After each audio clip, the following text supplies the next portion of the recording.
السلام علیکم ورحمۃ اللہ وبرکاتہ۔ بسم اللہ الرحمن الرحیم، نحمدہ ونصلی ونسلم علی رسولہ الکریم، اما بعد۔ اپنا نیٹ ورک ہانگ کانگ کی طرف سے جو دو سوال آئے ہیں ان میں سے ایک سوال ہے ایک چائنیز مسلمان خاتون کا جس کے شوہر پاکستانی ہیں، اور اس نے لکھا کہ میں اپنے والدین کی اکلوتی اولاد ہوں، ہمارے کلچر میں بیٹا ہو یا بیٹی اپنے والدین کی کفالت کرنا فرض ہوتا ہے۔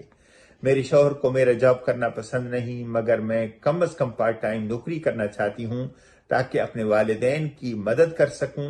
انہوں نے مجھے پال پوس کر بڑا کیا، پڑھایا لکھایا ہے، ان کی دیکھ بھال کرنا میرا فرض ہے۔ میرے شوہر کہتے ہیں شادی کے بعد لڑکی کی ذمہ داری سسرال اور شوہر کی خدمت ہے۔ اسلام اس بارے میں کیا کہتا ہے؟ اس سلسلے میں ہمیں پریکٹیکل اسپیکٹ بھی دیکھنا چاہیے، اور دوسرا اسلام کی جو تعلیمات ہیں ان کو بھی مد نظر رکھنا چاہیے۔ سب سے پہلی بات یہ ہے کہ میں اپریشیٹ کرتا ہوں اس خاتون کو کہ جس کے دل میں اپنے والدین کی خدمت کا ایک احساس ہے، اور یہ بھی اس کو معلوم ہے کہ میں اکیلی ہوں، یعنی کوئی بھائی بھی نہیں اور والدین کی دیکھ بھال کرنے والا اور بھی کوئی نہیں۔ تو اس لحاظ سے اس خاتون کا یہ جذبہ قابل تحسین ہے، قابل قدر ہے۔ اب شادی ہو گئی ہے، شادی کے بعد مرد کی ذمہ داری ہے اس خاتون کو سنبھالنا، اور جو ریزن انہوں نے لکھی ہے، اگرچہ جاب کرنے کی شریعت نے ممانعت نہیں کی چند شرائط کے ساتھ، اگر وہ شرائط پوری ہو جائیں جس میں عورت کی عصمت کا لحاظ جہاں پہ ہو اور مردوں کے اندر اختلاط کم سے کم ہو، تو اس عورت کا جاب کرنا کوئی ممنوع نہیں ہے، بلکہ اگر اللہ نے اس کو صلاحیت دی ہے تو اس صلاحیت سے اگر انسانیت کو فائدہ پہنچتا ہے تو ایک مثبت چیز ہے، کرنا چاہیے۔ جیسے کوئی شخص، کوئی خاتون استانی ہے یا ڈاکٹر ہے یا اس طرح کی کوئی اور ذمہ داری وہ ادا کرتی ہے کہ جس میں اس کی حفاظت بھی ہے اور وہ اپنے دین پر بھی عمل کر رہی ہے، تو اس میں کوئی حرج نہیں ہے۔ باقی سسرال جو ہے لڑکی کی ذمہ داری نہیں ہے، ہاں اس کے اپنے شوہر کی دیکھ بھال کرنا، اس کے مال کی حفاظت، یہ اس کی ذمہ داری ہے۔ باقی شوہر کی خدمت کرنا بھی بنیادی طور پر عورت کی فریضے میں نہیں ہے۔ عورت اگر کرتی ہے، یہ ہمارے کلچر کا حصہ ہے، تو اس میں ایک مثبت بات ہے، اور ایک دوسرے کا خیال کرنا یہ ایک اخلاقی تعلیمات ہیں۔ تو اخلاقیات کے حساب سے یہ بالکل اچھی بات ہے کہ اگر کوئی خاتون مرد کی خدمت کرتی ہے، اس طرح مرد اپنی خاتون کی دیکھ بھال کرتا ہے، تو یہ ایک اسلامی ایک روح ہے۔ تو اب اس مسئلے کا حل یہ ہو سکتا ہے کہ اگر شوہر اس کو اتنا خرچہ دیتا ہے کہ جو خاتون کی اپنی ضرورت سے وہ زائد ہے، تو جو خاتون کو اپنے شوہر کی طرف سے مال ملتا ہے تو اس مال میں سے وہ اپنے والدین پر خرچ کر سکتی ہے، ان کی دیکھ بھال بھی کر سکتی ہے، اور خامد کو اس سلسلے میں رکاوٹ نہیں ڈالنا چاہیے، بلکہ خامد کو ایک احساس کرنا چاہیے کہ وہ افراد کے جنہوں نے اپنی اکلوتی بیٹی ان کو دے دی ہے، اب یہ ان کو اپنا والدہ سمجھتے ہوئے یہ بھی ان کا خیال کرے تو اللہ کی طرف سے اس کو بھی اجر ملے گا، اور یقیناً اس کی اپنی بیگم کے دل میں، اپنی بیوی کے دل میں اس کے لیے ایک قدر میں اضافہ ہو جائے گا۔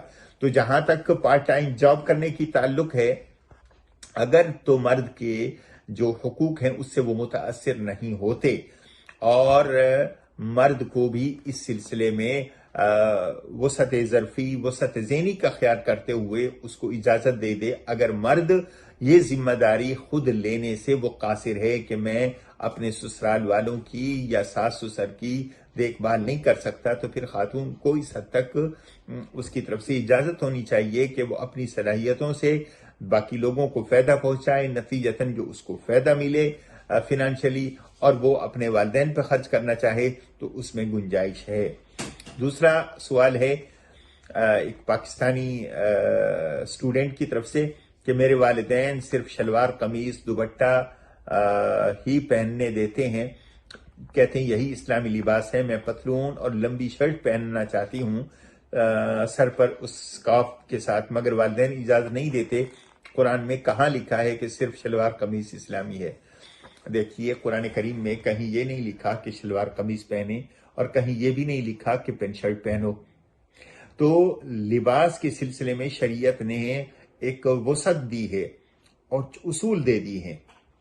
یا بنی آدم قد انزلنا علیکم لباسا یواری سوآتکم وریشا۔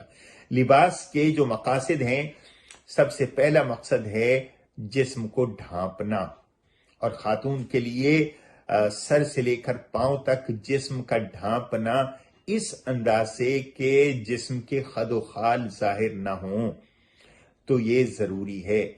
لباس کا دوسرا مقصد ہوتا ہے کہ موسم کی سختی سے انسان کو بچانا، اور تیسرا تو اس لحاظ سے لباس اتنا موٹا بھی نہ ہو کہ انسان کی صحت اس سے بگڑ جائے، اور نہ ہی اتنا پتلا ہو کہ جسم نظر آنے لگے۔ اس لیے اس سلسلے میں شریعت نے اصول دیے ہیں۔ اور تیسرا لباس ہے ایک زینت، ایک اس کے اندر انسان کا وقار اور انسان کی شخصیت کا بھی پتہ چلتا ہے۔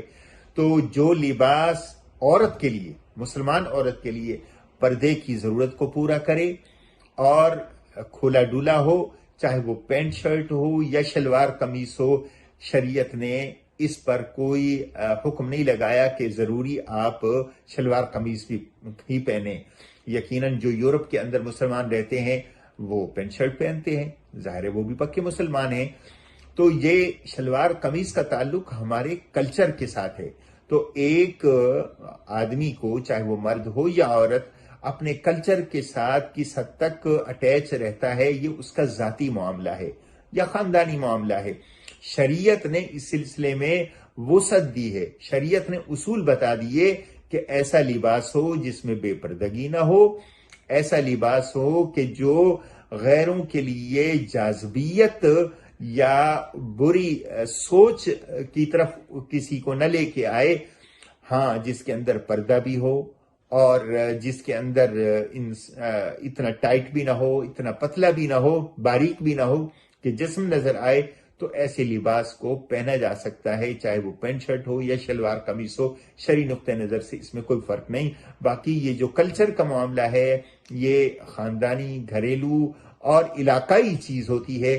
شریعت اس سلسلے میں زور نہیں دیتی، صرف اصول دیتی ہے۔ اس اصول کے مطابق اگر کوئی پینٹ شرٹ بھی پہنتا ہے وہ بھی جائز ہے، شلوار قمیص پہنتا ہے یا پہنتی ہے وہ بھی جائز ہے۔ السلام علیکم ورحمۃ اللہ وبرکاتہ۔